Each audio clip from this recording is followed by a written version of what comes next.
Well, Shirley and I just got up here to Hood River, and we're a young lady here in Hood River, has had this barn, a Barnmaster barn, an old Barnmaster barn, for just about 28 years. She asked me to come up and design and help her start her new barn, but I was just so fascinated to see a 28-year-old Barnmaster barn that to me looks just about as pretty as it did when she bought it. And here she is standing in front of her barn. This is Barbara Hanel. And Barbara, just what kind of prompted you to choose Barnmaster way back when? I just like the design of them, and I like the whole idea. We live in real cold country, and it's insulated on the outside, and I raise warm bloods, and it's been a great barn. So you chose the 2-inch walls for up here at the base of Mount Hood in beautiful country, and your husband was in the lumber business, so I noticed that your barn is a little different than most people. He, of course, used his own material to build a beautiful wooden roof, and that makes good sense. But Barbara, I was kind of fascinated when you talked to me on the phone. Your barn has been used every day, 14-stall barn, horses in and out, and so on. And it has been used and abused, and yet it is almost, I mean, to me, I walk through it, we're going to take a quick through. It has the same integrity that it did when it was built. Yes. Well, let's take a peek inside, and sure. Barbara chose, way back when, the tongue and groove stall fronts, the vertical bar, and a 16-foot aisle. And people that have larger horses have found, and a lot of horses have found the 16-foot aisle to be easier to work with, and when you accumulate things in the aisle, you have more room to move. It's interesting, I've noticed in my history that people say, well, will these walls hold up? And I'm coming in here, it might be dangerous. This is the interior of one of the stalls. You'll see that it has marks on it. But none of your stalls have any damage to any degree at all for having horses, and warm blood horses, big horses, for 28 years. I noticed that you did put in the rear shuttered grilled windows to give you a little ventilation in the summer, but it helps keep it warm in the winter. Yes. Okay, very good. Now your stalls are 12 by 12, and you chose the vertical full grill dividers.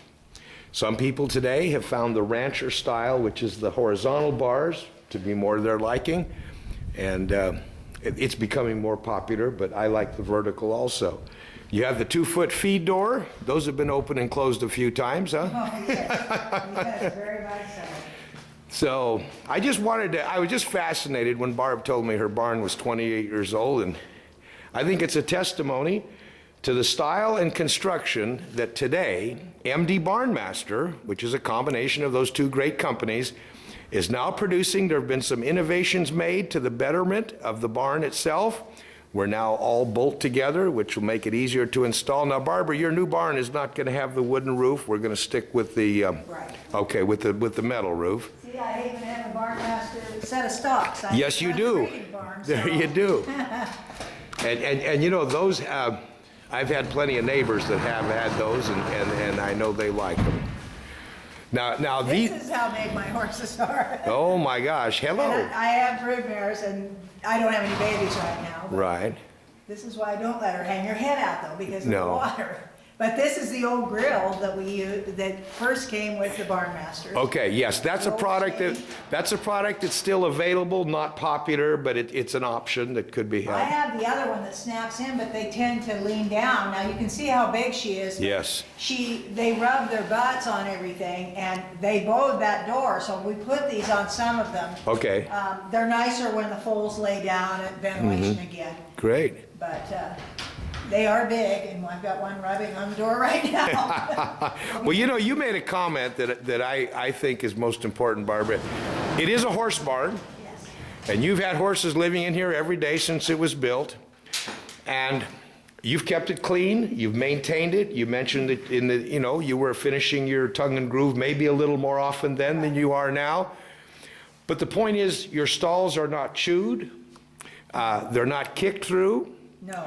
And I knocked the doors off once, but that was with a big tractor. Well, we can't blame the horses for that. It a little, but yeah, okay. It was me with a piece of equipment, but they withstood anything. Windstorms, rain. And you get how much snow up here? We have a 70-pound snow. 70-pound snow load, So, okay. we get quite a bit of wet, heavy Yeah. snow. They say Banff, Canada is about the other place like us with all this snow. Wow, wow. We set on a seismic fault off of Mount Hood, Mm-hmm. and we have like, I think they rate me at 93-mile-per-hour wind. Wow, So- fantastic. Now, you made a comment, and I'm not gonna take everybody through every stall, but I didn't solicit this. Somebody told you that you might want to consider another kind of barn because the quote MDBarnmaster barns tend to rust. Now, you told me something, and if you'd like to repeat what you told him or how you feel about your barn, which has lived through snow and rain for 28 years, how has the rust factor been a problem for you? It's not a problem for me at all. It's so tiny and minute of anything that's ever gotten on this barn Mm-hmm. that their barns would be kicked through and falling down by Yeah. the time. I've been at other barns around Yeah. here, and they just don't hold up. Okay. They just don't. Well, Barbara, I am really proud that you let Shirley and I come by and visit you, and you and I need to go in and make sure we choose the right colors and order your new That's barn. right. That's Thank you, right. Barbara. Thank you.